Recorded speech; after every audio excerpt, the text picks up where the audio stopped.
Estamos de volta com o terceiro e último bloco do programa Espaço Parlamentar, o programa onde você conhece mais das atividades e do pensamento do seu representante no Poder Legislativo. Hoje, nosso bate-papo é com o vereador Edgar Sasaki. E para este terceiro bloco, o assunto escolhido pelo senhor foi trânsito. Vereador, trânsito é um assunto que o Brasil inteiro, aliás, o mundo inteiro fala bastante com relação ao crescimento das cidades, né, a possibilidade das pessoas estarem adquirindo mais automóvel, enfim. Como é que o senhor avalia o trânsito da cidade e quais seriam as suas propostas ou sugestões com relação à melhoria daquilo que nós temos hoje aqui? Então, Daniel, legislar em cima de trânsito é complicado. Tanto é que o vereador não pode fazer leis de trânsito. Somente o governo federal pode legislar em cima de trânsito, tá? Mas nós podemos cobrar que as legislações sejam realmente executadas no caso, que sejam cumpridas no caso, né? Tá? Por exemplo, a lombada, a lombofaixa, a faixa elevada, que são, né, o meio hoje de você fazer um controle de velocidade dos carros, fazer com que realmente o motorista respeite a faixa. Porque, na verdade, a faixa de pedestre nada mais é do que uma continuidade da calçada. Então, a legislação hoje fala que você tem que dar prioridade para as pessoas que andam. E nós também somos motoristas, mas também nós somos pedestres. Então, tem que ser respeitada realmente a posição do pedestre. E essas lombofaixas ou faixas elevadas, elas estão sendo bastante úteis. Por quê? Porque quando você tem uma lombofaixa, uma faixa elevada, o veículo é obrigado a parar. E, consequentemente, você dá passagem para o cidadão. Não deveria ter necessidade de ter essas lombofaixas. Mas, infelizmente, a gente tem que ter uma lombada, alguma coisa física, que você realmente faz com que os veículos diminuam as velocidades. E outra, eu fiquei sabendo que essas faixas para a prefeitura custa R$18.000. Eu acho que não custa tudo isso. Nós fizemos um questionamento através de um pedido de informação, foi aprovada essa pedido de informação e nós estamos no aguardo do que realmente o executivo vai nos informar, especificando justamente o custo da matéria-prima e o custo da mão de obra para se fazer essas faixas elevadas no caso. E uma outra coisa que me chama a atenção é o seguinte: a própria resolução do CONTRAN, que é o Conselho Nacional de Trânsito, tá? É a resolução número 495, tá? Que é uma resolução do CONTRAN, ela fala justamente das medidas, a altura e a largura mínima. A largura máxima é 15 centímetros e a largura mínima 4 metros, tá certo?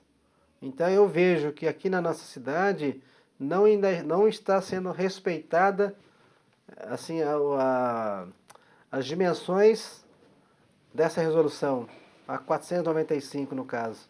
Tá? Então eu vejo que a prefeitura precisa ser cobrada, quer dizer, nós cobramos, mas a prefeitura precisa modificar isso. Tá? Não é simplesmente fazer uma faixa elevada e fazer de qualquer jeito. E uma outra coisa que eu cobrei também recentemente, entre a calçada e a faixa elevada, lógico que tem que escorrer água. E foi colocado um tubo de 4 polegadas, mas eu acho que é muito pouco ainda. Tem que se colocar, na verdade, grelhas, porque está se acumulando sujeira. E no dia de chuva tem acumulado muita água. Eu tenho fotografias tiradas num dia de chuva em que se acumula muita água. E isso já vinha falando desde o começo. Porque quando eu vi o tubo de 4 polegadas sendo colocado para fazer a drenagem ali na guia, eu falei, isso aqui não vai comportar a água no dia de chuva. Dito e feito, eu estive olhando num dia de chuva, tirei várias fotos, em 3 locais estava cheio de água. Por quê? As folhas entupiram essa tubulação no caso, né? E não estava tendo a passagem de água. Então é uma coisa que preocupa a gente, tá? Então essas faixas elevadas são muito importantes, mas ela tem que ser atender a legislação no caso, tá certo? Uma outra questão também, quando a gente fala de trânsito, é realmente o semáforo. Porque infelizmente o que acontece em nossa cidade? Parece que se faz semáforo com a intenção de cobrar multas. E também radares para cobrar multa também. Eu acho que isso não é o intuito maior. O intuito maior seria o quê? Você está educando a população e também fazer com que realmente flua melhor o trânsito da cidade. Hoje em nossa cidade nós não temos semáforos inteligentes. Por exemplo, aquele semáforo de contagem regressiva, que eu acho super importante para o motorista, ou mesmo para o pedestre, saber quando você pode passar. O outro também seria nós chamamos de onda verde, em que você, quando você anda numa velocidade com o seu carro, se você pega um farol verde, por exemplo, você indo naquela velocidade passa em todos os semáforos no verde. Você poderia estar colocando semáforos que identificam a presença de veículos. Então, em algum cruzamento em que você tem pouco trânsito de carro numa rua, você pode colocar esses semáforos inteligentes em que você analisa se há necessidade de fechar toda hora aquele farol. Porque muitas vezes o que acontece? Você fica parado, sendo que você não vê nenhum veículo cruzando a sua frente, que deveria estar vindo da outra rua, mas não tem esse cruzamento. Então existem várias possibilidades. O montante que você arrecada com as multas, eu acho que daria para você começar a renovar esses semáforos, porque os nossos semáforos são muito antigos. Os semáforos são, na verdade, sem nenhum tipo de tecnologia. Então acho que poderia ser modificado. Por quê? As multas de trânsito, ela tem que ser utilizada somente no trânsito. Então tem tudo isso ainda. Tem essa questão de ser específico para o trânsito. E semáforo, para mim, faz parte do trânsito também. Certo. Vereador, um outro assunto com relação a trânsito também vem com relação à educação, tanto de motoristas quanto de pedestres. Como é que é a sua avaliação com relação à educação, ou seja, como o motorista tem agido na cidade, a importância que tem dessa conscientização por parte dele e também por parte do pedestre, que muitas vezes também motoristas reclamam que o pedestre, chamam até alguns de folgado, porque agora com a faixa elevada, com a lombofaixa, eles ficam um pouco mais abusados, querem passar mais devagar, enfim. Como é que o senhor vê essa questão, né, de educação, tanto por parte do motorista, tanto por parte do pedestre? Ô Daniel, eu acho que melhorou bastante. Eu acho que essa resolução, né, tudo mais do CONTRAN, ela fez com que realmente disciplinasse melhor. Tá? Então hoje os motoristas de carro, os motociclistas, ele tem respeitado bastante. Lógico que a população vê que realmente o motorista tem que obedecer a faixa de pedestre, lógico que abusos por parte do pedestre vai começar a ocorrer. Eu acho que isso é normal. Só que eu vejo por uma outra ótica. E o perigo que esses pedestres estão correndo? Eles podem abusar.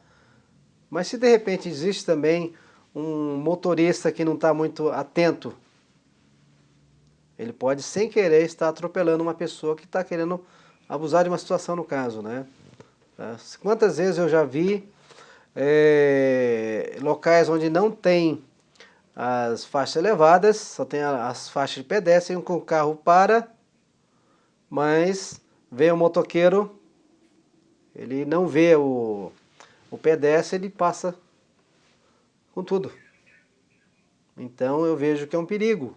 Você tem uma van, um ônibus parado e tem uma pessoa passando na faixa pedestre e vem uma moto ou um carro mesmo, né? Tá? E com isso possibilitar até um acidente no caso, né? Ou seja, é preciso ter ambos terem mais conscientização e atenção com relação a isso também. Né? Exatamente, né? E nisso eu vejo, assim, isso fazendo uma crítica também pro executivo, no caso, os agentes de trânsito. Eu vejo que o agente de trânsito, ele deveria estar mais na rua para orientar o pedestre, no caso. Eu acho que o agente de trânsito não deve somente estar punindo o motorista. Eu acho que o agente de trânsito deveria estar orientando as pessoas. Fala, olha, você quando for passar aqui, não cruze, não atravesse a rua sem ser na faixa. Porque eu vejo que muitas vezes você para uma pessoa atravessar na faixa, mas você vê ali um outro cruzando num local que não tem faixa nenhuma. Tá certo? Então nisso eu acho que o agente deveria estar chamando a atenção dessas pessoas. Orientar, falar, não passe por aí, tem que passar pela faixa pedestre. E com isso acho que as pessoas vão aprendendo cada vez mais a respeitar essas faixas. Né? Então a faixa, eu vejo que não foi feita somente para o motorista cumprir, mas também para o cidadão também entender que ali é o local onde você tem que atravessar. Tá certo, nós estamos chegando aqui ao final do nosso bate-papo com o vereador Edgar Sasaki, do TEM, onde nós conversamos aqui sobre diversos assuntos, né, vereador? Mas agora aquele momento que o senhor tem, agora o senhor tem aí 2 minutos para falar com o nosso munícipe, dar o seu recado para que ele possa realmente continuar acompanhando o seu trabalho e contribuindo também. Tá certo. Bom, então eu gostaria de aqui agradecer a vocês que estão nos assistindo e também nós estamos colocando nosso gabinete à sua disposição. Por quê? Porque é importante a sua participação em nosso gabinete. Quando não der para comparecer em nosso gabinete, que nos solicitasse uma visita em seu bairro para realmente ver o que está acontecendo. E outra, só você pode nos passar realmente as necessidades do bairro. O nosso gabinete então está à disposição de vocês. O telefone é o 3955-2208, o gabinete 5. E acho que o nosso e-mail está aí também para vocês, tá? E conto com a presença de vocês no nosso gabinete. Muito obrigado. Mais uma vez quero agradecer ao vereador Edgar Sasaki pela disponibilidade e a presença aqui no programa Espaço Parlamentar. O programa vai ficando por aqui, mas você pode conferir a qualquer momento também na internet, no nosso canal no YouTube, youtube.com/TV Câmara Jacareí. Aproveite também para conferir a nossa programação no nosso Facebook, facebook.com/TV Câmara Jacareí. Obrigado pela companhia, continue ligado aqui na TV Câmara Jacareí, a TV pública da cidade, e até o nosso próximo encontro.